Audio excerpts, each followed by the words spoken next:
Hello YouTubers and YouTube world, it's me again with another video, and thanks for watching today. Really this video is in response to, I think, Ginty Steam and also George, who commented about the crane an awful lot and gave some good feedback. So this is what I like. It's always important to give feedback about people's videos, even if they're, you know, not the thing that you really want to hear sometimes. But I think we all can learn from lots of things in life, and I think feedback is one of the ways we can learn, certainly in the terms of model railway hobbies and ideas. It's gauging the input from other people. So I appreciate your input on the recent video of the crane, and it proves quite popular because you've commented about it so far, and I've managed to action what you've done. So I like it because you help me make videos, and also at the same time I can answer your questions with actual hands-on stuff, if that makes sense. That's what it's all about. So what I'm going to come and show you right now is certainly something I came up with this morning. I was discussing it in the previous video, talking about how I was going to improve the pivot system on the operating crane and the things that I didn't really like too much in it yesterday. You know, when I did the video and I put it up. You saw it lifting the wagon in the previous video. If you haven't seen that, skip back to it. But overall I wasn't impressed with its stability, even though it's got 4 jacks that you plug in either side technically and give it a bit of support. Those work, but the actual crane itself isn't too sturdy on its feet in terms of the pivot system. It's a little bit weak and a little bit too sloppy in my opinion. So what I've done, having looked at and sourced pictures of the real full-sized steam cranes, one thing was missing: a nice big greasy large pivotal gear wheel that actually does the rotation bit, does all the movement on the bottom of the crane, i.e. the pivot where it sits and swings round on. That's missing, and it doesn't look very realistic in the original factory release. So what I came up with was this.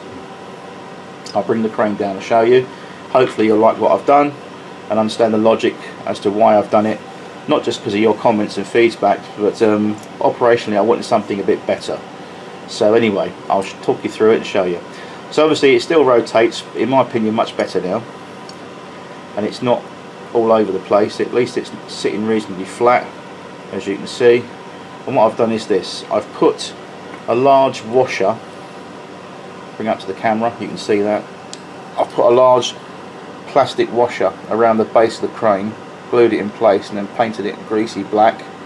And because it's flush and it's flat, it sits on top of the crane there, the truck base of it, nice and smooth. And then added to which I've put a few drops of oil just for luck, and as you can see, that's nice and smooth now. It looks more realistic actually, I think.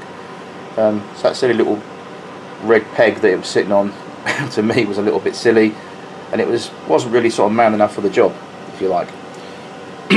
Let's put that down a minute. Excuse me. I'll just lift this off, take it apart very easily, and I'll show you more in detail. So if we just gently pull it off, see it comes off. So this peg here doesn't really do it justice, in my opinion. Like I mentioned before, that little clip peg, it's not really ideal for what it's supposed to be designed for, because it just doesn't support everything, and everything's all shaking all over the place, in my opinion. Not a great idea. So turning this upside down, you'll see better what I've done. It's just a normal plastic washer, which, using a Dremel, I've widened the bore on the circumference on the inside. It's basically gone round it with a sanding wheel, enlarged the diameter a bit like a polo mint, and super glued that in place. That's not wet glue, you can see on the camera, that's actually a bit of oil, you can see. But the whole thing is very, very flush and smooth, and also it adds a more larger footprint for the crane to sit on top of the truck, if you like, if that makes sense. I've also painted it a nice greasy, dirty black, as it should be. It's a mechanical thing, so it's going to have loads of grease on it, because that moves the most on a crane, is the swivel bit. It does the most work, so it needs to be greasy and black and dirty. Also underneath, what I've done, very quickly I'll show you, I've added some more of the tender weight in there, in this area here this time. I've stuck some down there, which has made it a lot more heavier now, which is what I wanted. It doesn't sit back heavy, it sits just right. And what I want about really before I close is that you can rotate it now, and it's not sitting forward all the time, or it's not lurching forward. Obviously we're still going to need the what do you call it, you're still going to need the jacks on there, but as you can see it's not leaning forward like that. Would help if I get it in the shot, wouldn't it? There we go. So yeah, generally that's it. Just wanted to quickly share that with you before I close up for the night, and I'll do a video of it running again, I'm sure, soon.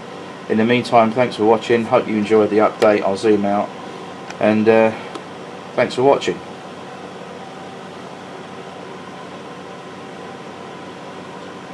Smooth as a sewing machine, as you can see. Nothing wrong with that. Alrighty. Okay then, good night.